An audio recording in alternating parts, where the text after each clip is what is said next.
کیا دیکھا؟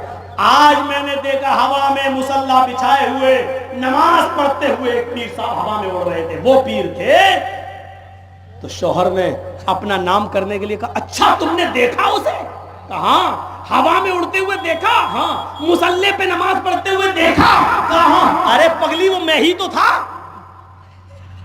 اپنی بیوی سے بولی ارے پگلی وہ میں ہی تو تھا. بیوی دانت میں تم تھے؟ ہاں مجھے لگا کہ تم ہی ہوگے. کہا کیوں؟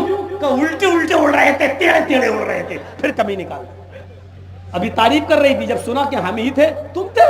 تبھی ٹیڑے ٹیڑے اڑ رہے تھے, مجھے لگا کہ تم ہی ہوگے. پھر کمی نکال دی. یہ آج کل کی عورتیں اپنے شوہر کی کبھی تعریف اس طریقے سے کر نہیں سکتی. ہاں کب کریں گی؟ پہلے تنخواہ مہینے کی پہلی تاریخ کو آپ کو 10,000 روپے ملے, آپ 500 روپے کا سامان Fair and Lovely, Pond's, sari خرید کے آپ لے آئیے, تب وہ کہے گی میرا شوہر دنیا کا سب سے اچھا شوہر ہے, سب سے اچھا شوہر. اور جہاں ایک دن کمی ہو گئی تو آپ سمجھ لیجئے گا اللہ کی قسم پوری زندگی کی محنت پہ پانی پھر جائے گا. کیا کیا تم نے ابھی تک؟ جب سے تمہارے گھر پہ آئی میری سہیلیاں دیکھ لو شادی میں کیسے کیسے جاتی ہیں, ہمارے پاس نہیں. ارے اللہ کی بندی تو شادیوں میں کپڑے دکھانے کے لیے جا رہی ہے.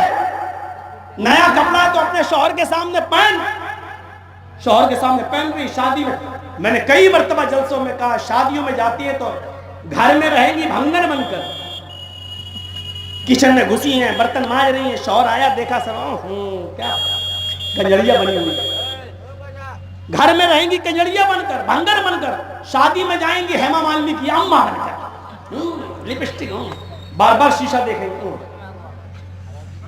ایک بال بھی بگڑ نہ جائے. صبح اٹھیں گی تو شیشہ دیکھتے ہوئے, شام کو سوئیں گی تو شیشہ دیکھتے ہوئے.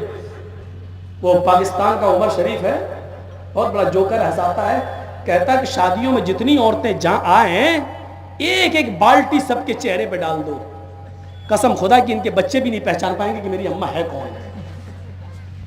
یہ بس پینٹنگ کا کام ہو رہا ہے, پینٹنگ ہو رہی ہے چہروں پر.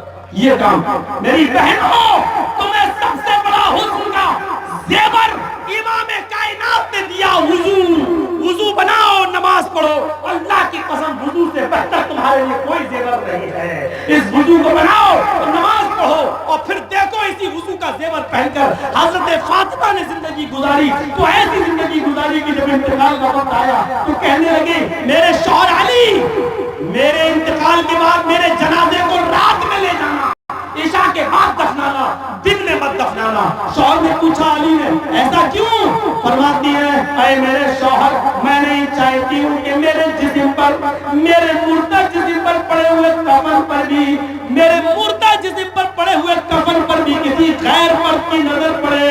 کوئی غیر مرد میرے مردہ جسم پر پڑے ہوئے کفن کو بھی دیکھے. یہ امام کائنات کی تعلیم تھی, یہ امام کائنات کی تعلیم کا اثر تھا.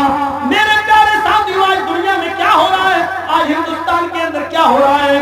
آج عورتوں کو شادیوں میں, بیاہ میں اور پھر کالج اور یونیورسٹیوں میں ان کی پوشاک کو دیکھو, اور لوگ حقوق آزادی نسواں کا نعرہ لگا رہے ہیں.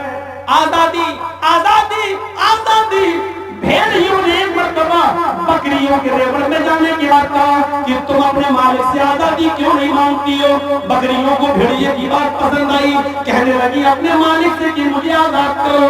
مالک نے کہا نہیں میں آزاد نہیں کر سکتا. بکریوں نے پلاننگ کی اور بھوک ہڑتال پر بیٹھ گئی. اپنے مالک کا چارہ کھانا منع کر دیا, ہمیں آزادی چاہیے, ہمیں آزادی چاہیے.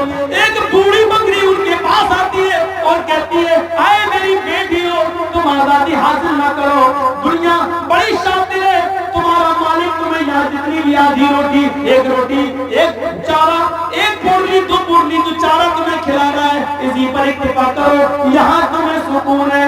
بکریاں بولی اماں تم تو بڑھی ہو چکی ہو, تم نے تو اپنی زندگی جی لی ہے, اب ہمیں اپنی زندگی جینے دو. انہوں نے مالک کے خلاف بغاوت بلند کر دی اور ساری بکریوں نے آپس میں طے کر لیا کہ ہم چارہ نہیں کھائیں گے, ہم روٹی نہیں کھائیں گے. مالک کو مجبور ہو کر بکریوں کو چھوڑنا پڑا. اس مالک نے مجبور ہو کر ان کی بغاوت کے تیور دیکھ کر بکریوں کو چھوڑ دیا اور بکریاں چھلانگ لگاتے ہوئے بیابان جنگل میں چلی گئی. اب وہ وہاں کے لہلاتی ہوئی کھیت دیکھتی ہیں, ہری بھری سبزی دیکھتی ہیں, اس پہاڑی گئی, بڑی خوش تھی کہ اب ہمیں آزادی مل گئی. وہی پہاڑ کے دامن میں بھیڑیے چھپے ہوئے تھے. ان بھیڑیوں نے دیکھا یہ بکریاں آزاد ہو گئی. ان بھیڑیوں نے ان بکریوں پر حملہ کر دیا اور ان کو پھاڑ کر کھا گئے. آزادی چاہ رہی تھی, آزادی ملی, بھیڑیوں ہی نے بکریوں کو کھایا تھا کہ تم اپنا حق لو, آزادی حاصل کرو, اور یہی بھیڑیے کھا گئے ہیں. میرے بھائیوں میرا اشارہ سمجھ گئے ہوں گے. میڈیا والوں نوٹ کرو اور دو اور شائع کرو اور میرے اشارے کو پبلک کے درمیان پھیلاؤ. میرا اشارہ یہ, آج جو اوپر تک بیٹھے ہوئے عورتوں کی آزادی کا نعرہ لگا رہے ہیں, عورتوں کی آزادی, عورتوں کی آزادی, یہ حقیقت میں وہ بھیڑیے جو عورتوں کی آزادی نہیں بلکہ آزادی کا نعرہ دے کر عورتوں کے جسموں سے کھیلنا چاہتے ہیں, ان کے جسموں, ان کی عزتوں کو نوچنا چاہتے ہیں. یہ بھیڑیے جو ان کی آزادی کا نعرہ لگا رہے ہیں. اسلام نے عورت کو ایک مقام دیا ہے, ایک مرتبہ دیا ہے. اس کو چار دیواری میں قید نہیں کیا بلکہ قلعے کے اندر قید کر دیا ہے. کیلے جب تک چھلکے کے اندر ہے محفوظ ہے, جب کیلے کا چھلکا ہٹ جاتا ہے تو کیلے کے اندر کا میوہ اور مغز پھر محفوظ نہیں رہتا, اس کو کوئی نہ کوئی کھا جاتا ہے. کیلا اس وقت محفوظ ہے جب وہ چھلکے کے اندر ہے, جب چھلکا اترا تو محفوظ نہیں. عورت اس وقت تک محفوظ ہے جب وہ پردے کے اندر ہے, جب پردہ ہی نہیں رہا تو عورت محفوظ ہی نہیں رہی. میرے پیارے ساتھیوں, اور کیسی مثالیں تمہیں دی جائیں, کیسے سمجھایا جائے, کس طریقے سے بتایا جائے. اپنی ماں, اپنی بہن اور اپنی بیٹیوں کو پردہ کراؤ. پردہ ہی اصل میں ان کی عزت و آبرو کی حفاظت ہے, مضبوط قلعہ ہے. میرے بھائیوں, ہوائی جہاز کا سفر کرنا بھی کہ بعد بھی ہم 24 گھنٹے میں آپ کے یہاں پہنچے تو ایک معنی رکھتا ہے.